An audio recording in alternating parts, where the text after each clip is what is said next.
Welcome to the intersection of technology, cybersecurity, and society. Welcome to ITSP Magazine. You're listening to a new The Hacker Factory podcast with hacker maker Phillip Wylie. You're about to discover what the role of a professional hacker entails, the different specializations it holds, and what it takes to learn and become one.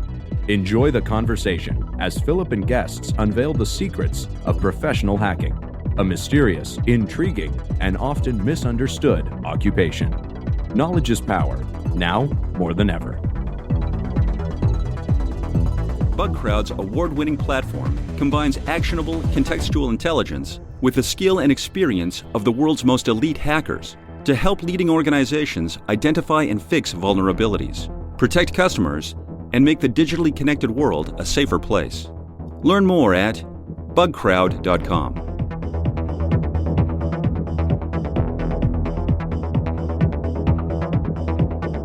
Hello and welcome to another episode of the Hacker Factory podcast. I'm your host, Phillip Wylie. I refer to myself as the hacker maker because I am passionate about helping others get into offensive cybersecurity as pen testers, bug hunters, and other areas of the offensive security realm.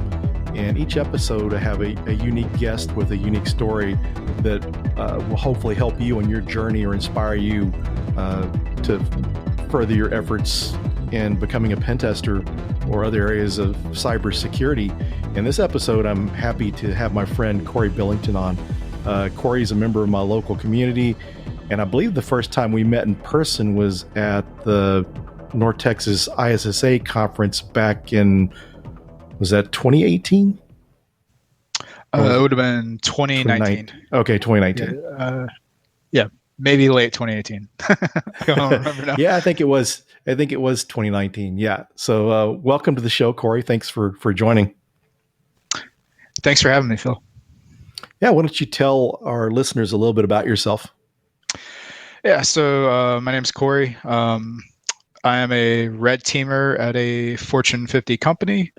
Come from kind of an interesting background, though I think most people that I meet in offensive security and information security in general kind of come from an interesting background. But I would say, a little bit of a late bloomer getting into the field. I got into it in my mid-30s. Originally, right after high school, I joined the military and served 6 years in the Navy. I was a fire controlman. I worked on what's called a CWIS mount, which is a giant gun that has search and track radar and shoots down like incoming anti-ship missiles. I was stationed on a ship for 5 years where I did the maintenance and operation of that weapon system. And when I got out, the plan was to go into finance just because I was kind of researching that stuff at the time. And it seemed really interesting to me. So I planned to get out, use the GI Bill, go to school, and kind of go that direction. So when I got out, I set out to do that and didn't really do too great at it. So school wasn't really a great fit for me. So I ended up getting a job at a racetrack / driving school, kind of doing grounds maintenance with the hopes of moving into doing driving instruction, just because I've been into cars pretty much my whole life. And I've always, anytime I had the free time, I was out working on my car, or I would go hit up a track day, go out and do some laps in whatever car I had that worked at the time. So that kind of, I got pretty decent at driving just from doing, tons of track days on my off time. So I kind of transitioned that over to jumping in and teaching classes when I could. And ended up doing more and more of that. And after that job, I moved over to being a pawnbroker. So I was a pawnbroker for about 3 years. That was a super cool industry. I got to meet a lot of like really interesting people, learned a lot about a lot of like really interesting, obscure stuff. Learn more than I probably will ever need to know about jewelry and watches and whatnot, how to spot fake ones. It was a super fun field. I Um, bought a lot of really cool things, sold a lot of really cool things. Yeah, it was a super interesting field. That could be a whole show by itself. So after that, I kind of I felt like developed a pretty good skill set for like dealing with customers and selling things. So the driving school that I originally worked at had one of my friends had started managing it, so I kind of went back out there with the hopes of moving into a sales position out there. And that didn't work at all. So turns out that just because I was okay working in a pawn shop and dealing with customers there, that didn't really translate over very well to doing more like corporate sales. So yeah, I just wasn't for me. So I lasted all of, a couple of months out there. And now I'm getting into my 30s at this point, and this is kind of where the actual story starts. So I went back to school, used the GI Bill again, or what was left of it, to do a 2-year degree in computer programming and then network security. Did that for about a year and a half, and spent all of my free time that I had, where I wasn't doing schoolwork, studying on my own. So I got really into the idea of security at that point, just from doing a few projects and researching and kind of coming across, mention of the field and going down rabbit holes and kind of like, hey, that seems really cool. I didn't really realize that there was an entire, field around just penetration testing or, just hacking. So I started studying that more and more, which led me down more rabbit holes and led me to almost breaking the computers that I had. And yeah, that's kind of how I got interested in the field. Also got me interested in Linux. So I spent a lot of time trying to build things in Linux. So I set up, various things at home, file servers, print servers, you name it. I would try to set those systems up and then research different settings on them, research common like security misconfigurations, how to fix those, how to set it up like more securely. And after doing enough of that, I kind of felt like I should start applying for jobs. So I did. And I applied to one of the only places where I lived that had, a lot of IT presence, and eventually got a job as a Linux sysadmin, and did some software development there, dealt with mainly Red Hat systems, kind of got me introduced to like a large enterprise type environment. And yeah, at that point, I think I worked there for about a year and a half, and exposure to a ton of stuff. It's kind of crazy now that I think back on it, like all the different stuff I got exposed to working there. Tons of legacy stuff. Yeah, just a lot of stuff.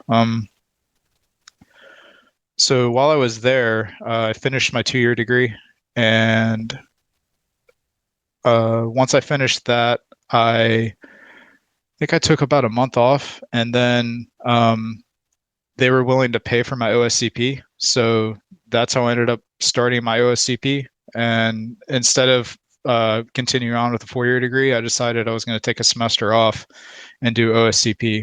So I think I spent 4 months total doing OSCP. I had originally got 2 months of lab time, and then I ended up re-upping, I think, twice.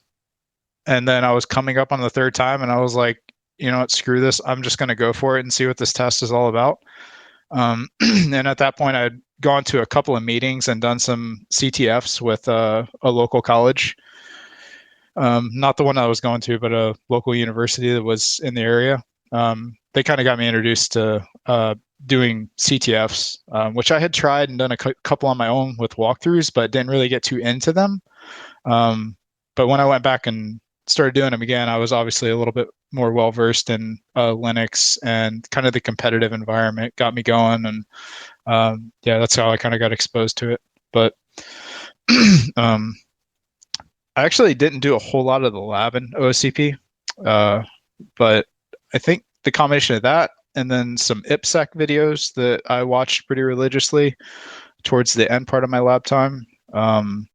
I somehow got OSCP on my first try. Got that. And then I think 3 or 4 months later, I had started applying to pen testing jobs because I felt like at that point I had OSCP. So I kind of felt a little bit more validated applying for jobs. Like I wasn't going to apply and people would just see my application and like, who the heck is this dude that's been in IT for like, since breakfast? Like, why is he applying to these jobs? So I don't know if that's the case or not. It was probably just me, having the usual imposter syndrome type thing going on. But yeah, I applied and got a call back on one job, interviewed, and then got offered the position. And that's kind of how I ended up in the field. So that's my story in a 10-minute nutshell, I think. Yeah. Very, very interesting. A lot of the things I didn't know about you. I think you're the first person that served in the Navy on here. We've had Air Force and Marines on here, so that's interesting. And then the interest in the racing and working in that area, those tracks, and then the pawn shop stuff. That's pretty interesting. So you went from pawn shops to pawn shops. So so that's pretty cool. When I think back now, I think about like, because we dealt with the laptops a lot. And I'm like, man, like the world is my oyster with like all these different laptops that would come in. So just all the different ways that I can think of now, like we'd have computers that were locked that we couldn't get into. And I'm like, God, this is like so easy now that I know how this stuff works. I mean, what was I thinking back then? Yeah, that's pretty amazing. Could you just imagine the stuff that people didn't pick up from pawn or they sold, that someone could probably went through there and recovered all sorts of stuff off of there they thought they deleted? For sure. What is it? I forget the name of the tool that I'd use for that. Starts with 4, but yeah, I can't remember it right now. But yeah, so someone from DHA at one time talked about a project he was thinking about doing. I don't know if he ever did or not, but was thinking about going to one of the libraries in Oklahoma that loans out computers or laptops and just as an experiment, see what he could recover off of those. I don't know if he ever did that or not, but that would have been interesting. Yeah, it's called Foremost. Foremost. Okay. Yeah.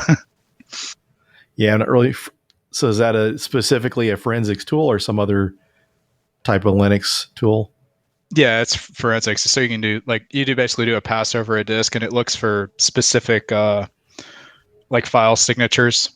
So if there's like a JPEG, like it'll have that, those magic bytes in the beginning. So it looks for those and then it will try to recover the file based on that. Oh, cool. So it's pretty cool tool. Yeah, that's the first time I heard of that one. My wife does digital forensics and they use some of the different commercial tools and stuff. So that's pretty interesting. Yeah, I think the other big one is PhotoRec. So yeah, that's pretty awesome that you passed OSCP on the first time around. And I'm sure the Linux sysadmin stuff, I'm sure had to help, because I think that's a big learning curve for some folks that haven't done much with Linux and they get in there trying to navigate Linux and figure things out. So that must have been a huge help going into it, I would imagine. Yeah, it was. I would say one of the biggest helps is, I think I had mentioned it, but, we dealt with a few different subnets that we would have machines on, and transferring data in and out of those.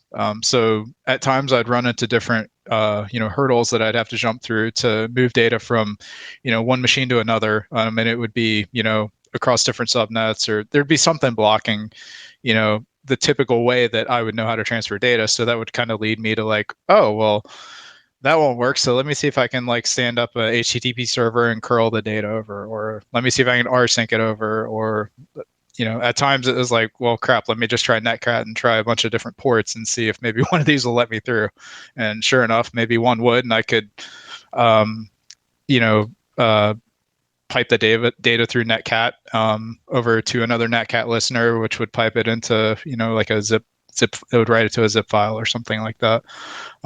So kind of researching different like goofy things like that proved to be really useful.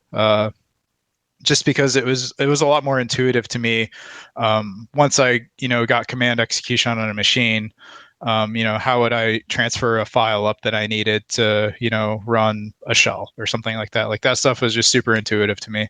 So that would actually be one of my recommendations for people that are doing OSCP, would be to get very familiar with transferring data, just kind of having like that stuff be muscle memory, like your usual shell commands, netcat listeners, Python web servers, that type of stuff. Just kind of get into the habit of having that stuff be muscle memory, just so that you can focus your brain power and you're searching on the problem at hand, and not necessarily I guess a physical way to put it would be looking for the tools in your toolbox.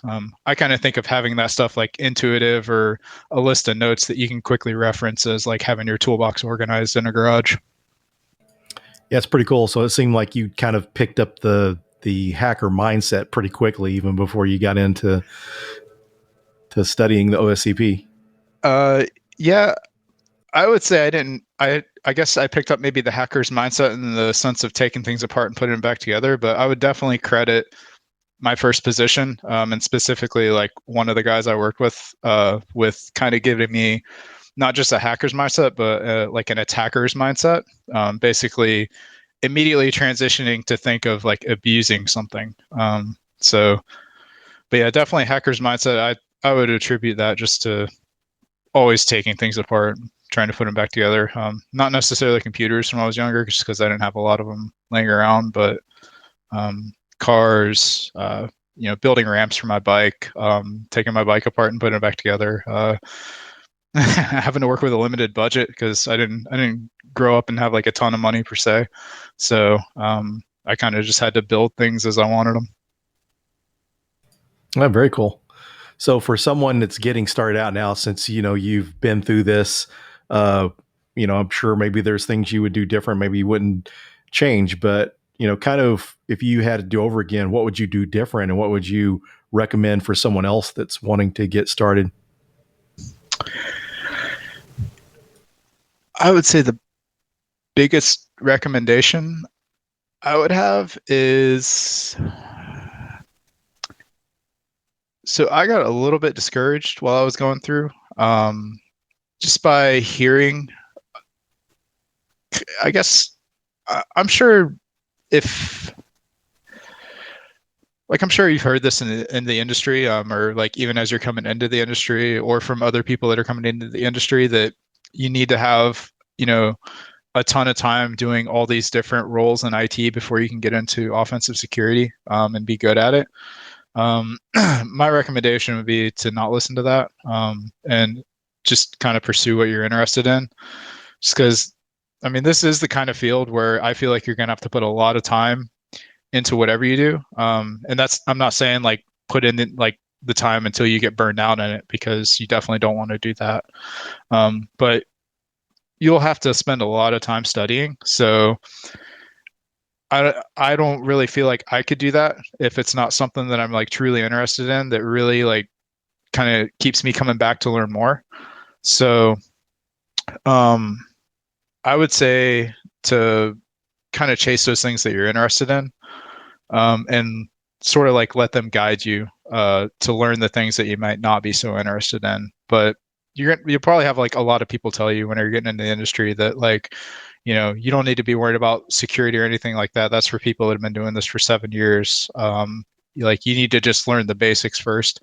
And I kind of disagree with that. Like I say, go learn about security, and that's inevitably going to force you to have to learn those basics, which is sort of what I did against the advice that I got when I was in school. So I obviously was like, hey, this sounds really interesting. Like I'm going to learn how to do this. And one of those things was dual booting a laptop that I had. It was like my only laptop. This is a really bad idea, and I wouldn't recommend doing it. I'd definitely recommend like getting a cheap laptop from a pawn shop or something and using that to install stuff on. But still, like let the curiosity guide you. Like I had no idea what I was doing. I didn't know what any of the partitions were. Like I just saw a bunch of like slashes and like, paths, and I was like, okay, sure, whatever, enter. Like just keep installing. Like I don't care. or I was like following a guide and like just okay, it says what it says to do in the guide, like enter. Sure, like let's see what happens. Hopefully my computer doesn't explode. Um, so yeah, I would say like do those things, like be curious, don't break your only laptop, don't break your only computer, but like let those things that you're curious about guide you into learning the things that like learning the basics. And yeah, that would be my recommendation. Good advice. Yeah, and I think the advice about not listening to people that are trying to tell you have to do this that many years, I kind of sum it up to a couple different things. One, it's either gatekeeping or someone got started in it. Because back when I got started in security, I'd spent 6 years as a sysadmin. In 2004, I moved over into the security team, and we were doing network security and some risk assessments. And so back when I was getting into it, not a lot of companies had their own security departments, or they haven't had it long. So I think a lot of people are basing on their experience. And, it's like I'll share with people sometimes too, is have a sysadmin level knowledge of the operating systems, but it doesn't mean you have to go spend X amount of time as a sysadmin, because, some people get their first jobs, period, technology wise as a pen tester. So definitely some good advice there. 100%. One of the guys that I work with, which I mentioned him earlier, I've learned a ton from him, and yeah, it was his very first job in, his very first job was a pen tester, and dude runs circles around me. It's amazing, like if I have questions, like that's usually the first person I ask, and yeah, first job. So yeah, I'm firm believer that even if my advice doesn't resonate with you, then by all means, like don't listen to me, because like there are a million ways to do this, and like yeah, just if you can't find a way, then make your own path, like chop the bushes down yourself and just get through it. And yeah, like it'll work. Yeah, that's good advice, because everyone's kind of different. And one of the things that I would do, I've had people ask me, and I would never discourage anyone, even if I didn't think they're ready to be a pen tester, because, one of the things you don't want to do, and one of the things that makes me think of is I saw a meme one time, or a saying that they said that have the confidence of a 4-year-old in a Batman shirt, so, when you're in that state of mind, you can do anything. You haven't been in the world long enough to have enough negative experiences to discourage you. So don't let people discourage you. Yeah, absolutely. I mean, like I remember not knowing anything about anything, and I didn't need anybody to tell me that I didn't know anything about anything. So like I just like I'm going to try not to do that to anybody else, like I'd hate to be the reason that person felt discouraged and, just kind of gave up and was like, this kind of sucks, like I don't know anything about it, and the people that do are mean to me. So like I just wouldn't want to be that person to somebody. So yeah, if somebody doesn't know what they're doing, like obviously you can kindly offer them advice, but like they're going to figure it out, like they're going to realize that they're in over their head, so that they don't need anybody to come in and, be mean or like demean them or tell them they don't know what they're doing, like you'll eventually like the computer's not going to do what you want it to do, and that's going to be more than enough to let you know that you don't know what you're doing. Like, yeah, I still deal with that on a daily basis. Yeah, it's so as far as like preparing for the OSCP, is there anything you would recommend for someone to do different? Because there's a lot of resources out there now, a lot of different labs and stuff people could do. What would you recommend in that sense? Would you just recommend someone start out with the OSCP course, or are there other things that you would have them do first? I mean, if it were me and if we're talking about somebody that has like just kind of a general working knowledge of computers, I would recommend, depending on budget, Hack the Box VIP is really nice to have, but I don't think you need it, just because I think there's a lot of free machines you can get out there from VulnHub or various other places. My recommendation would be to if this is the level that somebody's at where they can pull down and, spin up a VM and they kind of understand like that type of thing, or even not, just find a walkthrough and figure out how to do it. But just follow walkthroughs and kind of like figure out where things don't make sense to you and sort of spend time on those and research them and just, kind of keep researching them until they do make sense. And kind of get to the point where you're able to even follow walkthroughs and it's at least sort of intuitive. So I don't think that you necessarily have to be able to, pull down a random machine and like you can root it without looking at any walkthroughs or whatever. I kind of feel that like it's more about to relate it to something like if you were, working on a car next to, a trained mechanic that knows how to fix this issue, if they're doing things or they're taking steps that kind of make sense to you, that you would think like, yeah, that would be the logical next step, or like, I can see why they're doing that. So I would kind of do walkthroughs and see that you're at that point. And I kind of feel like if you're at that point on some machines to where, getting command execution makes sense, escalating your privileges makes sense. Like you understand that, hey, to do this, I'm either like, I'm finding a credential, I'm, getting code to execute as root. Like if those things kind of make sense to you, then I think that it probably makes sense to, or you'd probably be safe to begin the course. That would be kind of my recommendation. Just sort of the understanding of like those fundamental things with penetration testing. Yeah, makes sense. So we're getting down close to the end of the show. Is there any advice that you would like to give or anything you'd like to discuss that we didn't touch upon? No, I don't think so. Just looking forward to see a lot more people get in the industry and have fun. It's always awesome to see people excited when they post stuff that they learn on Twitter or share their research. So that's probably my favorite part of InfoSec. So definitely there's tons of room in this field. There's tons of stuff that I'm not personally interested in that I know a lot of other people would be interested in to learn. And yeah, there's tons of stuff out there, man. The field's huge. There's definitely room for anybody to get in. Yeah, and I think pretty much there's so many different areas that people can find their area. Some people, like pen testing and red teaming, but, there's some other areas that are kind of cool, like threat hunting and threat intelligence. Yeah, for sure. Yeah, I've gotten a chance to kind of mess around with that a little bit myself. And yeah, that's a super interesting field. So I do red teaming now and kind of learning the other side of that, the detection side of it is super fun. So I know anybody that red teams is definitely familiar with, when you're using a technique on an engagement, what indicators are you leaving? What does it mean on the back end? Like what traces of evidence are you leaving? What logs are you leaving? That type of stuff. So we all get that, but like actually looking for that stuff, is super fun. So trying to like basically find yourself or find somebody that's doing the same things on the back end.